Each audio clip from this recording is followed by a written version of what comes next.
Population అనే sub topic ప్రాబ్లమ్స్ని ఈజీగా సాల్వ్ చేయడం ఎట్లా అనేది చూద్దాం. సార్ మీరు ఏ ఏ మెథడ్స్ యూజ్ చేస్తారు సార్? ఈ పాపులేషన్ బేస్డ్ ప్రాబ్లమ్స్లో నేను కాన్సెప్ట్స్ ఏవేవి యూజ్ చేస్తానో మీకు అందరికీ తెలుసు. అరిథమెటిక్లో 80% క్వశ్చన్లు నేను ఈ కాన్సెప్ట్స్ యూజ్ చేసే సాల్వ్ చేస్తాను. సార్ ఏంటి సార్ ఆ concepts? First one prime number divisibility rule, ప్రధాన సంఖ్య యొక్క భాజనీయత సూత్రము. Prime number divisibility rule, right? చాలా ఇంపార్టెంట్ కాన్సెప్ట్. ప్రైమ్ నంబర్ యొక్క ప్రధాన సంఖ్య భాజనీయత సూత్రము. ఈ 4 కాన్సెప్ట్స్ మీకు అర్థమవుతే చాలా క్వశ్చన్స్ ని చాలా ఈజీగా సాల్వ్ చేయొచ్చు. ఎలానో మనం చూద్దాం. నాకు తెలిసి 10 నుంచి 14 క్వశ్చన్స్ ఉన్నాయి. మీకు ఐడియా వస్తుంది. క్లాస్ పూర్తిగా కంప్లీట్ అయ్యేంత వరకు వినండి. Next one, rightmost non zero digit. Rightmost non zero digit. Rightmost non zero digit most powerful concept in arithmetic. అరిథమెటిక్లో ఈ rightmost non zero digit మీద మీకు ఐడియా లేకపోతే చాలా క్వశ్చన్స్ని మీరు ట్రెడిషనల్ మెథడ్లో చేస్తారు. దానివల్ల మీకు ఎక్కువ టైం పడుతుంది అండ్ తక్కువ క్వశ్చన్స్ అటెంప్ట్ అవుతాయి. Right most non zero digit. మూడోది డిజిటల్ సమ్. మూడోది డిజిట్ సమ్. మూడోది డిజిట్ సమ్. నాలుగోది అప్రాక్సిమేషన్. నాలుగోది అప్రాక్సిమేషన్. ఐదో కాన్సెప్ట్ వచ్చేసరికి అప్పుడప్పుడు అప్రాక్సిమేషన్లో మనము సక్సెసివ్ పర్సంటేజ్ అప్రాక్సిమేషన్ యూస్ చేసి కొన్ని ఆన్సర్ ఆప్షన్స్ తప్పు అని మనం చెప్తాం. ఈ 5 కాన్సెప్ట్స్ మీరు క్లాస్ తర్వాత నేర్చుకుంటారు sir. Right most non zero digit, prime number divisibility rule, digital sum, approximation and successive percentage. ప్రతి ఒక్కటి సార్ ఏ మెథడ్ నేను క్వశ్చన్కి యూజ్ చేయాలి అనేది ఆ క్వశ్చన్ యొక్క మెరిట్ మీద ఆధారపడి ఉంది. మీరు క్రికెట్ ఆడుతున్నారు సార్, నేను బ్యాట్ స్ట్రైట్గా పెట్టి ఆడతా సార్, అన్ని బాల్ అట్లా ఆడతా సార్ అంటే అది క్రికెట్ ఆడే ఒక ప్రొఫెషనల్ క్రికెటర్ అలా ఆడాడు. బాల్ యొక్క మెరిట్ని బట్టి బౌన్స్ అయితే ఒక రకంగా ఆడతాడు, షార్ట్ పిచ్ అయితే ఒక రకంగా ఆడతాడు, టాస్ అయితే ఒక రకంగా ఆడతాడు. బాల్ ఎట్లా వస్తుందో దాన్ని బట్టి తన బ్యాట్ యొక్క యాంగిల్ని మార్చుకుంటూ వెళ్తాడు. సేమ్ దీంట్లో మనము క్వశ్చన్ మెరిట్ ప్రకారము ఎక్కువ ప్రాక్టీస్ చేస్తే మనకు ఏ మెథడ్ ఫాస్ట్గా వస్తుందో అలవాటు అవుతుంది. ప్రతి ఒక్క క్వశ్చన్ని చాలా జాగ్రత్తగా అబ్జర్వ్ చేయండి సార్. మీరు నేర్చుకున్న method plus Anil Nair's way of solving, ఈ 2 డిఫరెన్స్ ఏంటో క్లాస్ తర్వాత మీకు అర్థమవుతుంది. A district has 64,000 inhabitants. ఒక గ్రామంలో 64,000 మంది నివసిస్తున్నారు. ఒక డిస్ట్రిక్ట్ లో 64,000 మంది నివసిస్తున్నారు. ఇది అర్థమైంది. ఫస్ట్ పాయింట్ అర్థమైంది. If the population increases at the rate of 2.5%, 2.5% అంటే 2.5% పర్ యానం అంటే ప్రతి సంవత్సరము పాపులేషన్ అక్కడ ఉన్న జనాభా 2.5% గ్రో అవుతూ వెళ్తుంది. ఫస్ట్ ఇయర్లో 2.5% గ్రో అయింది, సెకండ్ ఇయర్లో 2.5% గ్రో అయింది. అలా మొత్తం ఎన్ని సంవత్సరాలు గ్రో అయింది? 3 సంవత్సరాలు గ్రో అయింది. సో ఇనీషియల్గా ఆ డిస్ట్రిక్ట్లో ఉన్న ప్రస్తుతం జనాభా ఎంత? 64,000. ఫస్ట్ ఇయర్ 2.5% గ్రో అయింది, సెకండ్ ఇయర్ 2.5% గ్రో అయింది, మూడో ఇయర్ 2.5% గ్రో అయింది. గ్రో అయిపోయిన తర్వాత వచ్చిన ఫైనల్ వాల్యూ ఎంత? ఈ క్వశ్చన్ నేను మీకు ఇస్తే మీరు అందరూ కూడా రైట్ ఏ ఒక ట్రెడిషనల్ మెథడ్లో సాల్వ్ చేస్తారు. నవ్వు ఇక్కడ చూద్దాం సార్. అనిల్ నాయర్స్ వే. ఈ క్వశ్చన్ని నేనైతే ఎలా సాల్వ్ చేస్తాను ఒకసారి ఇక్కడ చూడండి sir. Anil Nair's way of solving. ఈ వే అనేది కొంచెం మీకు అలవాటు అవుతే క్వశ్చన్ చూడంగానే ఆన్సర్ వచ్చే ఛాన్సెస్ చాలా ఎక్కువగా ఉంది సార్. రైట్ నౌ ఒకసారి మనం ఇక్కడ ఫస్ట్ ఇనీషియల్గా ఎంతమంది ఉన్నారు? 64 మంది ఉన్నారు. ఇనీషియల్గా జనం ఎంత? 64,000 మంది. ఇనీషియల్ జనం ఎంత? 64,000 మంది. ఒక్క నిమిషం సార్. ఇనీషియల్ జనము 64,000 మంది. ప్రతి సంవత్సరము రైట్ ఎంత పెరుగుతుంది జనాలు 2.5% పెరుగుతుంది. ఇక్కడ మనకు అర్థం కావాల్సింది పర్సంటేజ్ పెరుగుదలైనా పర్సంటేజ్ తగ్గుదలైనా దాని అర్థం ఏంటంటే change on initial value, change on initial value, right. Percentage పెరిగినా పర్సంటేజ్ తగ్గినా, right, that is change on initial value. అంటే 2.5% పెరిగింది. 2.5% అంటే 2.5% ఇంక్రీజ్, అంటే 100 మీద 2.5 పెరిగింది. 100 మీద 2.5 పెరిగింది. అంటే ఇదేమవుతుందో చూద్దాం. 100 మీద మొదటి సంవత్సరం తర్వాత 2.5 పెరిగింది. 100 మీద 2.5 పెరిగితే ఇదేంటి సార్? Initial value. ఇదేంటి? 2.5 పెరిగింది. 100 మీద 2.5 పెరిగితే ఫైనల్ వాల్యూ ఏమవుతుంది? 102.5. అలానే రెండో సంవత్సరం కూడా 102.5. అలానే మూడో సంవత్సరం కూడా రైట్ 102.5. మూడో సంవత్సరం కూడా 102.5 ఇంటూ 100. ఈ ఈక్వేషన్ అందరికీ అర్థమైంది అనుకుంటా. ఈ ఈక్వేషన్ ఎక్కడి నుంచి వచ్చింది sir? Final value is equivalent to initial value into percentage right change into percentage change. ఈ కాన్సెప్ట్ నుంచి వచ్చింది. ఇనీషియల్గా ఆ డిస్టిక్లో ఎంతమంది ఉన్నారు?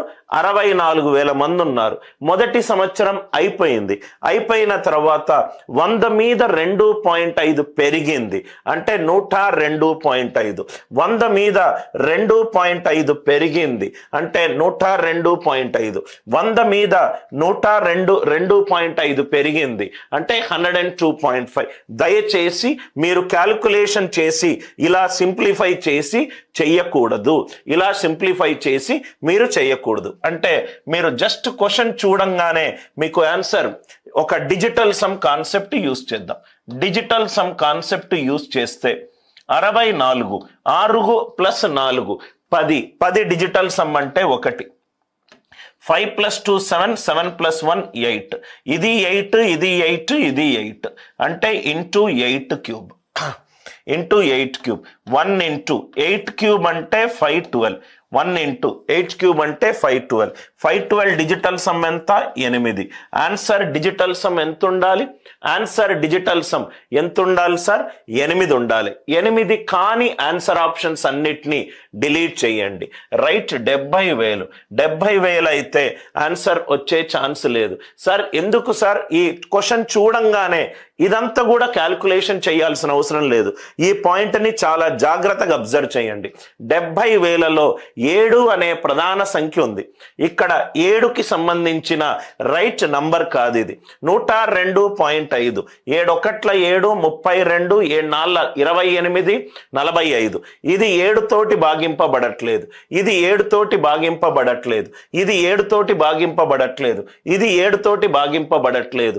లెఫ్ట్ హ్యాండ్ సైడ్ 7 తోటి భాగింపబడితే రైట్ హ్యాండ్ సైడ్ లో ఏదో ఒక నంబర్ కి ఆర్ మోర్ దాన్ 1 నంబర్ కి 7తో భాగింపబడాలి. ఏది కావట్లేదు. క్వశ్చన్ చూడంగానే ఈ చిన్న చిన్న పాయింట్లను చాలా జాగ్రత్తగా అబ్జర్వ్ చేయండి.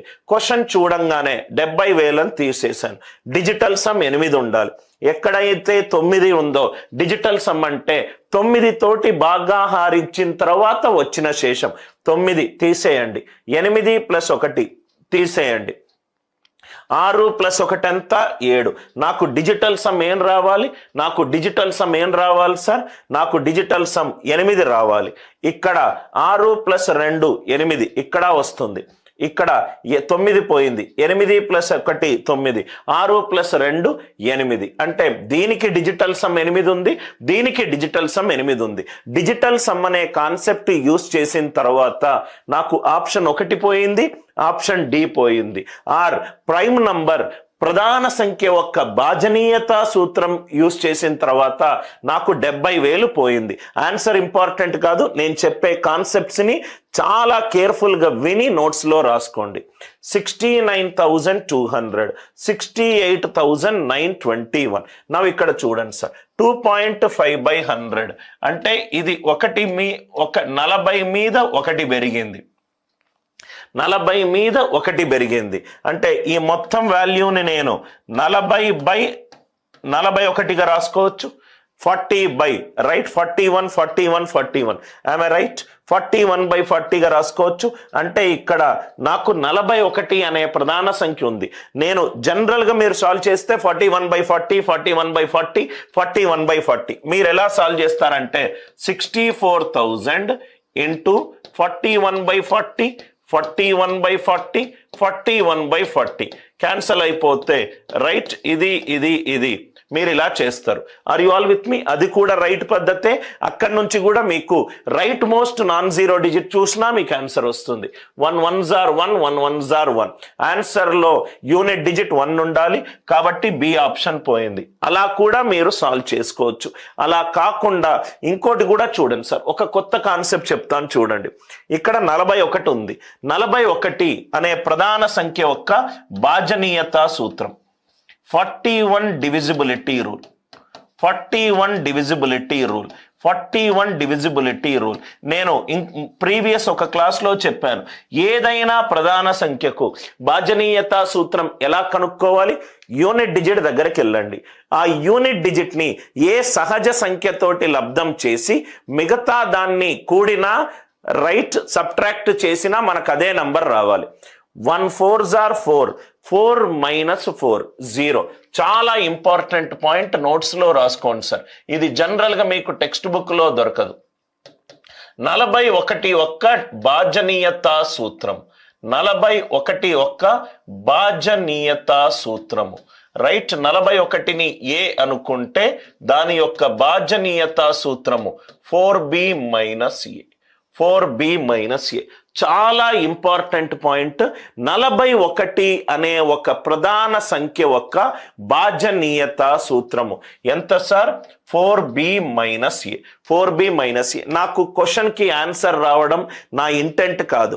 క్వశ్చన్లో ఏ కాన్సెప్ట్లు యూజ్ చేసి ఆన్సర్ వస్తుందో చెప్పే పద్ధతి. ఎందుకంటే క్వశ్చన్ మారినా ఆ కాన్సెప్ట్ మీకు అర్థమవుతే కొత్త క్వశ్చన్ ఇస్తే మీరు కాన్సెప్ట్ చేయగలుగుతారు. నాకు ఎఫెక్ట్ ఇంపార్టెంట్ కాదు, నాకు cause important. So 4b minus a ఆన్సర్లో ఏం చేయాలి? రైట్ యూనిట్ డిజిట్ని 4 తోటి మల్టిప్లై చేసి మిగతా దాని నుంచి తీసేయాలి. 0 0 పోతే 2 4 ఎంత? 8. 69 నుంచి 8 పోతే మిగిలింది 61. 61 అనేది 41 తోటి డివైడ్ కాదు కాబట్టి ఆన్సర్ ఎంత? Option C. ఆన్సర్ ఎంత? Option C. మళ్ళీ చెప్తున్నాను, స్టెప్ బై స్టెప్ చెప్తున్నాను, చాలా జాగ్రత్తగా వినండి. రైట్ ఏమేమి కాన్సెప్ట్స్ ఈ క్వశ్చన్ ద్వారా నేర్చుకున్నారు కూడా స్టెప్ తర్వాత చెప్పిన తర్వాత చెప్తాను. ఫస్ట్ ఇనీషియల్గా ఒక డిస్టిక్లో 64,000 మంది ఉన్నారు. ఇనీషియల్గా ఒక డిస్టిక్లో 64,000 మంది ఉన్నారు. సంవత్సరం గడిచింది, 2.5% పెరిగింది. 100 మీద 2.5 పెరిగితే 102.5. మళ్ళీ సెకండ్ ఇయర్ 100 మీద 2.5 పెరిగింది. 100 మీద 102.5. 100 మీద 3వ సంవత్సరం కూడా 102.5 పెరిగింది. క్వశ్చన్ చూడంగానే అన్నీ కూడా డిజిటల్ సమ్లో ఉన్నాయి. ఇక్కడ ఒక ఇంపార్టెంట్ పాయింట్ రాసుకోండి. ఇక్కడ హారంలో ఏ నంబర్ ఉంది? 100 100 100. డిజిటల్ సమ్ ఎప్పుడు యూజ్ చేయొచ్చు మనము? డిజిటల్ సమ్ అనేది రైట్ భిన్నాల్లో డినామినేటర్ పవర్ ఆఫ్ 2 ఉన్నా, పవర్ ఆఫ్ 5 ఉన్నా, పవర్ ఆఫ్ 2 and 5 ఉన్నా మనము డిజిటల్ సమ్ని యూజ్ చేయొచ్చు. రైట్ భిన్నాలలో ఈ చెప్పే ఇంపార్టెంట్ పాయింట్స్ని మాత్రమే మీరు నోట్స్లో రాసుకోవాలి సార్.